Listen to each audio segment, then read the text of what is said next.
Isang mapagpalang araw sa ating lahat. Ngayong araw magluluto ako ng tokwa, pork, and kangkong. Ayan, iluluto ko muna or ipiprito ko muna ng slight yung ating tokwa para hindi madurog. Kasi pag dinirect natin yan sa iluluto natin, yan ay madudurog. Kaya ayan, pinrito ko muna siya ng pakonting brown. Ayan, iahon na natin. Naluto na yung ating tokwa at kinat ko siya ng maliliit na cubes. Ibang style naman yung gupit ko ngayon ng tokwa. So, ayan. And then, ayan, ilalagay na natin yung ating taba ng ating karne para matanggalan natin ang mga mantika yung taba. Ayan, natanggalan na ng taba at tinanggal ko na yung ibang mantika. And then, ilalagay na natin yung ating bawang. Napakarami ng aking nilagay na bawang. Half ng ulo ng bawang yung nilagay ko. So, ganyan karami.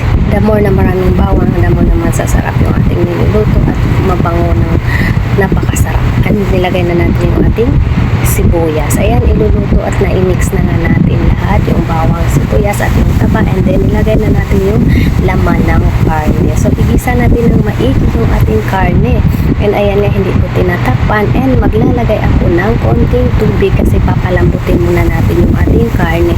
Naglagay ako dyan ng seasoning at saka paminta. Yun yung nilagay ko. And takpan muna natin para papalambutin natin yung ating karne kasi kailangan malambot yung karne natin.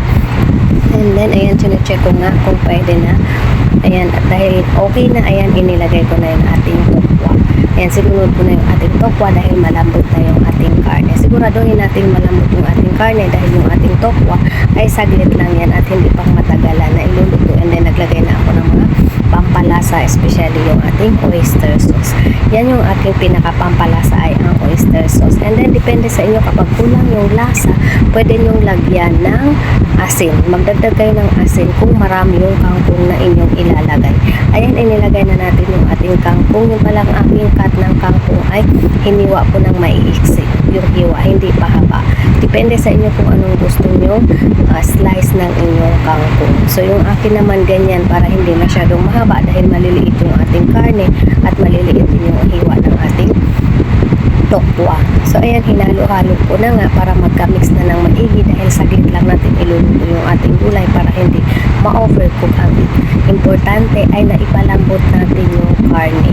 Yun yung pinaka-importante. Ginisa ko muna ng maigi yung ating karne bago ko nilagyan ng konting tubig para lang pampalambot natin. Ayan. At saka dapat hindi tuyong-tuyo.